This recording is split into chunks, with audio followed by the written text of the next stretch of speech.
La suite des événements, c'est la table ronde numéro 2. Table ronde numéro 2 avec 6 intervenants pour vous donner les clés suivantes. Ai-je toutes les compétences pour entreprendre? La réponse est sûrement non, mais la bonne question, c'est comment les acquérir, et c'est celle à laquelle ils vont répondre. J'appelle sur scène donc Jean-Charles Lefloc, Jérôme Parc, Nicolas Sadovnik, Juliette Renaud, Guillaume Boitier, modérateur, et Michael Arnoux, modérateur. Alors il y a 4 micros pour 6 personnes, donc si vous avez l'obligeance de vous prêter les micros, ce sera parfait. Et j'en ai un à votre disposition. Vous pouvez monter sur scène et me rejoindre. Bonjour à tous, venez, installez-vous. Il y a un siège chacun, vous êtes 6, ce serait au complet. Et je vous laisse mon micro, voilà, la table ronde est à vous pour une demi-heure.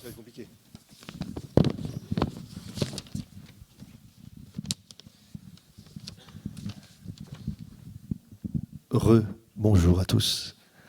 On va rentrer très vite dans le vif du sujet, moins de discours tout de suite, mais surtout merci aux 4 intervenants qui ont accepté de se joindre à nous, Michael et moi-même, pour cette table ronde intitulée « Ai-je toutes les compétences ?» À peu près tout est dans la question, mais on va essayer de préciser, et avant ça, je vais vous demander à chacun, en commençant effectivement par Juliette, bien entendu, de nous dire en quelques mots qui vous êtes et quelle est votre entreprise.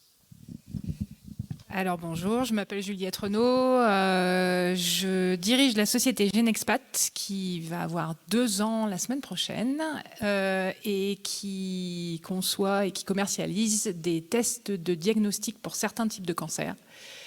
Voilà, donc on s'adresse aux hôpitaux, essentiellement au centre de lutte contre le cancer et aux praticiens dans ces hôpitaux qui font du diagnostic. Et on est installé à Rouen.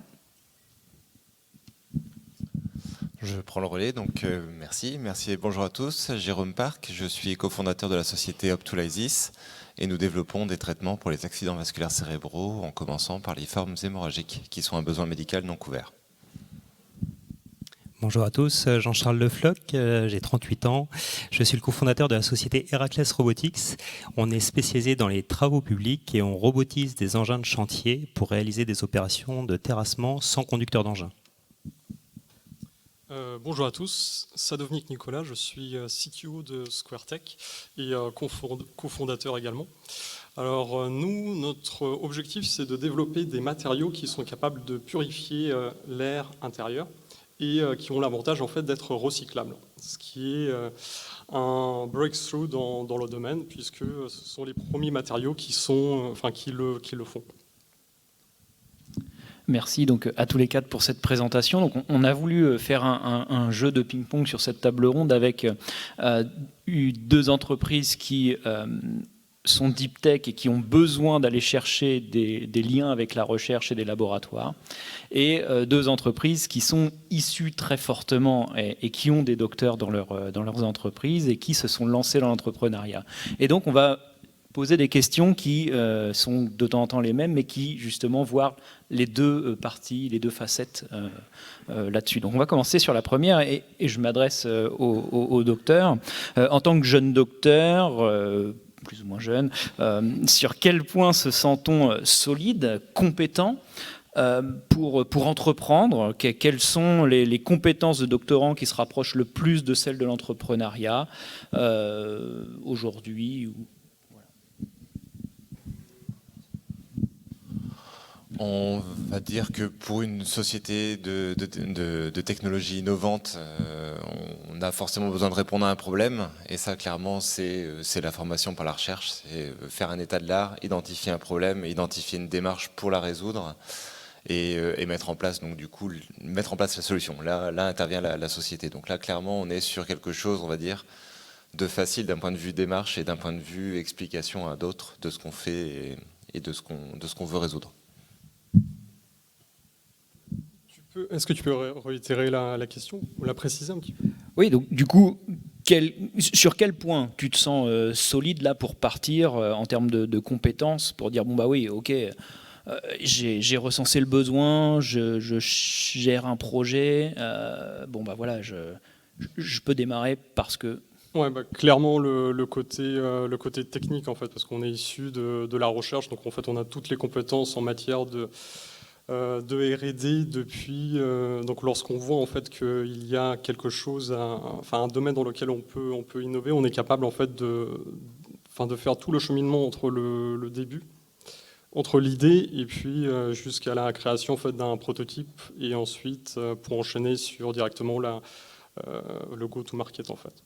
Et donc ça, en passant par effectivement la protection de tout ce qui est propriété intellectuelle, qui est aussi une question fondamentale pour des entreprises deep tech, parce qu'il s'agit aussi avant tout de se protéger en fait dans un écosystème de marché. Voilà. Et si vous pouvez préciser peut-être l'un et l'autre, peut-être au-delà de l'aspect techno ou technique qui est de votre formation par la recherche, ou justement ce que vous décriviez en termes de méthodo, c'est-à-dire effectivement faire un état de l'art, positionner un problème et mettre en place une démarche. Votre formation de doctorant par rapport à la posture entrepreneuriale, est-ce qu'elle vous a apporté également autre chose, ou qu'est-ce qui se rapproche dans votre formation par la recherche de compétences de l'ordre de l'entrepreneuriat, si tant est qu'il y en ait. Je peux peut-être d'une façon plus générale, la motivation. Ça, quand on réalise en fait un doctorat, on a intérêt à être très très motivé pour arriver en fait aux objectifs fixés par notre sujet de thèse. Et donc oui, parfois en fait on passe par des moments de crise où il y a rien qui marche, les expériences elles plantent. Et quand on fait partie d'une entreprise deep tech, on a affaire à ce genre de problématiques ou ce genre de situation assez régulièrement, parce qu'on essaye des choses qui ne marchent pas et puis on le réessaye, on retente, on rate encore, mais mieux, et on continue ainsi de suite, jusqu'à finir par réussir. En fait, c'est ça la beauté de l'entreprise et de l'entrepreneuriat. Tout à fait, persévérance et la gestion de projet aussi, être capable de connaître ses limites pour aller chercher à l'extérieur, par du recrutement, par du réseau, aller chercher ce qui manque. Merci à tous les deux. Juliette et Jean-Charles, vous qui n'avez pas forcément ce même parcours-là, vous êtes issus du monde académique, mais à d'autres stades, vous êtes lancés plutôt dans la démarche entrepreneuriale, mais dans vos entreprises de technologie, aujourd'hui, vous avez besoin justement de compétences à l'extérieur, de compétences R&D. Comment on aborde finalement ce monde académique? Comment on fait pour aller chercher ces compétences-là? Quelles difficultés vous rencontrez? Je dirais que c'est un petit peu le pendant aussi de la question qui était précédemment posée à Nicolas et à Jérôme. On fait comme Antonia, c'est ça? On apprend la langue étrangère.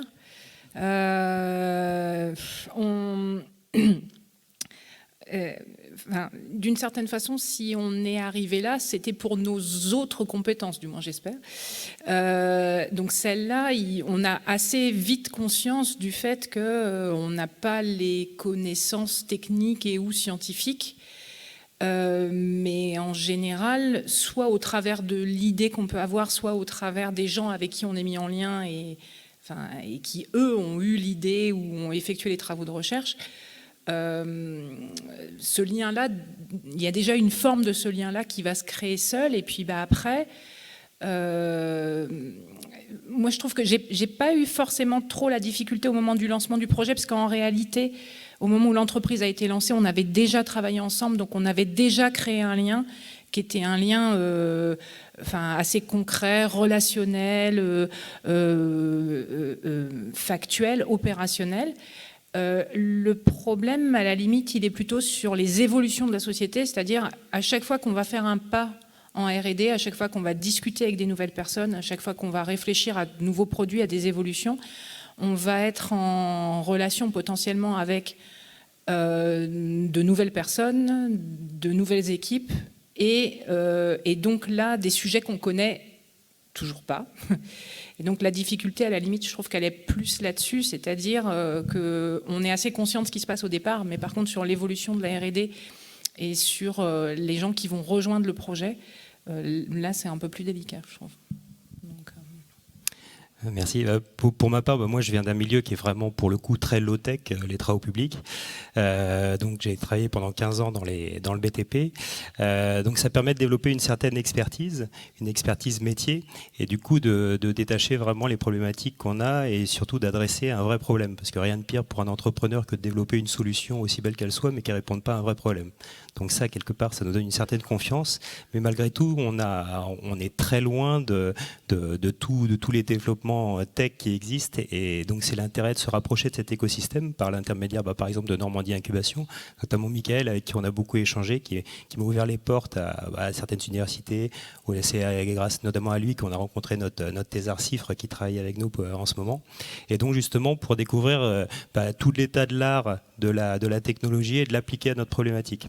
Donc c'est une autre façon de voir le problème et qui apporte, il y a beaucoup de complémentarité justement entre les deux mondes, et c'est de là que vient l'intérêt justement d'associer le monde académique du monde de l'entreprise. Par contre, il y a une petite difficulté, c'est que, qui est à la fois un point fort et une difficulté, c'est qu'on a en général, nous, la connaissance de l'entreprise, de l'entrepreneuriat, etc. Et on est en face de gens qui connaissent peu ce milieu-là, à qui ce milieu-là parfois fait peur. Donc la difficulté, c'est que chacun comprenne les enjeux pour l'autre. On n'a pas du tout le même rapport au temps entre les chercheurs et l'entreprise.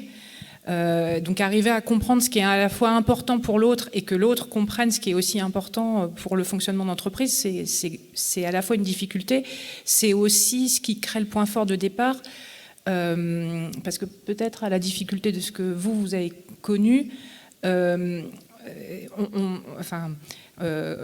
compétences, on a les deux compétences des deux côtés, mais par contre, il faut arriver à les faire se rejoindre. Donc on a peut-être un pas moins important que vous à faire, mais par contre on n'est pas du tout sûr que la mayonnaise prenne. Ouais, sur le rapport au temps, je rebondis, c'est vrai que nous on a toujours cette habitude de devoir délivrer très vite, et les chercheurs ont un rapport au temps, ils nous apprennent beaucoup à beaucoup mieux appréhender les problématiques et à prendre beaucoup plus de recul que ce qu'on a l'habitude de faire. Et donc c'est vrai que ça c'est particulièrement enrichissant de travailler avec le monde de la recherche à ce niveau-là.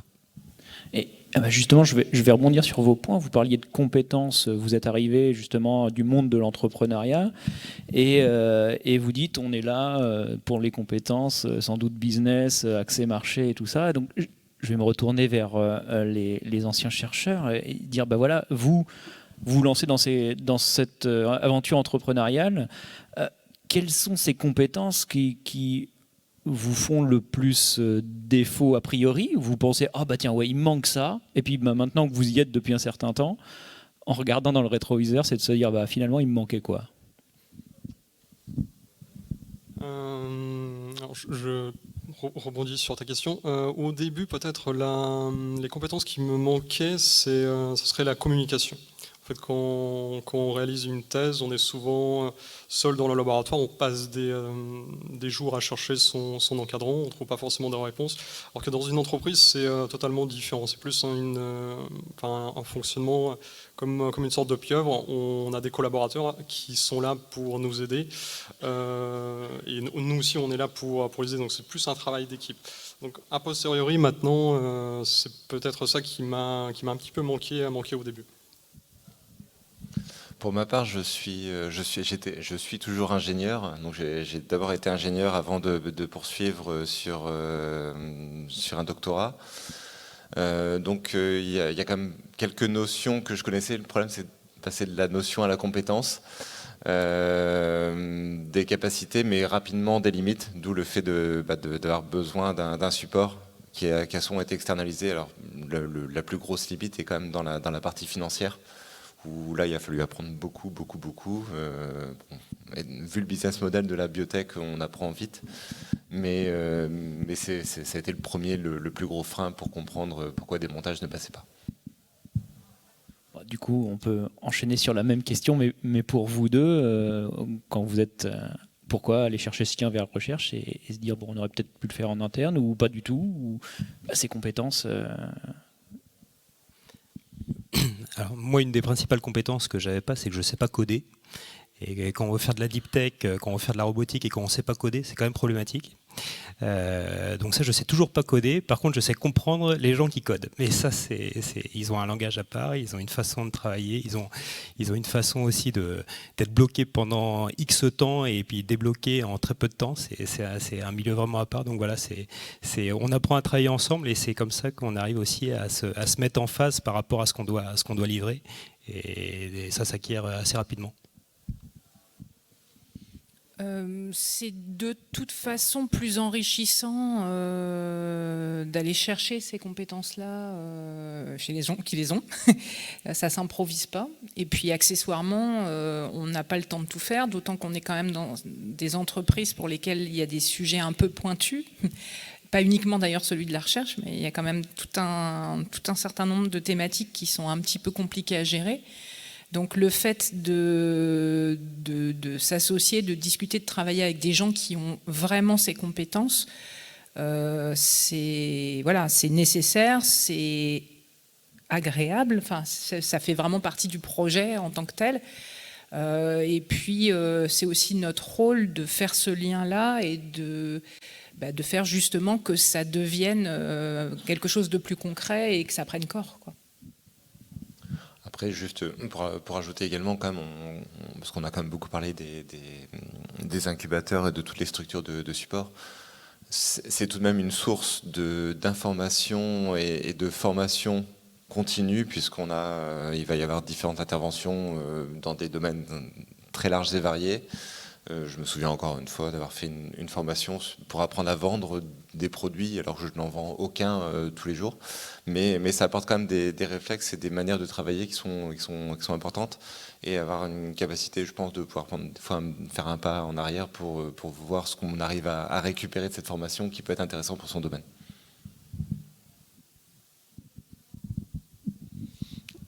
Puisque tu poses effectivement la question de la formation, mais pour le coup, la question s'adresse un peu à vous quatre. Alors, il y aura une petite valence effectivement sur la formation par la recherche, mais l'idée, c'est un peu à rebours. Si c'était à refaire, notamment sur la formation doctorale, mais vous, dans vos parcours de formation également, Juliette et Jean-Charles, mais dans la formation doctorale ou dans vos formations respectives, si c'était à refaire, qu'est-ce qui vous a manqué? Qu'est-ce qui vous manquerait? Qu'est-ce que vous changeriez? Qu'est-ce que vous ferez différemment? Quelles modifications vous verriez dans l'acquisition, les processus d'acquisition de connaissances, et en particulier dans la formation doctorale, mais aussi en dehors? Pour la formation doctorale, je dirais surtout réussir à se trouver du temps, ce qui n'est pas toujours le plus facile, mais pour justement sortir de sa spécialité et avoir la curiosité soit de pouvoir échanger en amont des incubations, avec demander tout simplement, être mis en relation pour comprendre ce qui manque, parce qu'on s'en rend surtout compte quand on voit le mur qui s'approche. C'est là où on se rend compte des compétences qui manquent et de ce qu'il faut résoudre comme problème pour passer à l'étape d'après. Donc peut-être réussir à trouver un peu plus de temps pour échanger autour de son projet qui ne doit pas rester secret, et pour essayer de capter justement les endroits où il y aurait besoin de se renforcer plus tôt et plus vite et plus fort. Moi, je pense qu'il y a un conseil pour les porteurs de projets. Moi, ce que j'ai remarqué, c'est lorsqu'on cherchait un chercheur, toutes les startups ou les entreprises avec lesquelles on travaillait nous disaient c'est vraiment compliqué de trouver un chercheur, c'est vraiment un monde à part. Quand on a trouvé notre chercheur, on a intégré le laboratoire. Dans le laboratoire, il y avait plein de thésards qui disaient c'est vraiment dur de trouver des beaux projets, des belles boîtes. Et donc c'est vraiment pas hésiter à parler de son projet, parce que si finalement par le réseau, en parlant de son projet, en allant voir les gens, en allant voir les labos, qu'on arrive à trouver en fait des gens qui ont la réponse à nos questions.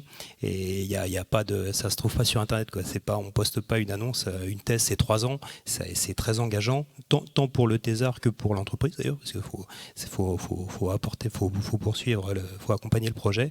Donc c'est vraiment maximiser les rencontres et aller à la rencontre tant des laboratoires que des entreprises. Moi, juste, je travaillerai un peu plus la physique et la SVT au lycée, mais c'est propre à mon projet. Sinon, pour le reste, bon, c'est un peu particulier parce que moi, j'y suis venue petit à petit, donc ça faisait déjà un moment que je baignais dans l'entrepreneuriat. Donc, le sujet enfin, je suis venue sur des sujets plus deep tech au fur et à mesure du temps, donc enfin, je me suis pas rendu compte, je suis comme la grenouille qu'on a mis dans l'eau froide. Donc bon, ça changerait pas grand-chose. Ce que je regrette un peu, c'est que ça laisse quand même l'impression que les gens qui sont dans l'entreprise n'ont pas suffisamment connaissance de ce qu'est le monde de la recherche. Et inversement, les gens de la recherche n'ont pas forcément conscience de ce qu'est l'entreprise. Parfois, l'entreprise, c'est mal, c'est méchant, c'est des gens qui veulent gagner de l'argent, tout ça. Donc, et donc, c'est un peu dommage parce que je pense que ça complique un petit peu la relation et ça vient mettre des tensions qui ne devraient pas forcément exister. Alors, si le parcours était à refaire, je pense pas que je modifierais quoi que ce soit, et puis ça serait futile d'en rediscuter maintenant. On va vouloir le modifier, mais si je réfléchis à des choses qui manquent dans la formation doctorale, c'est peut-être des formations plus pointues sur la propriété intellectuelle.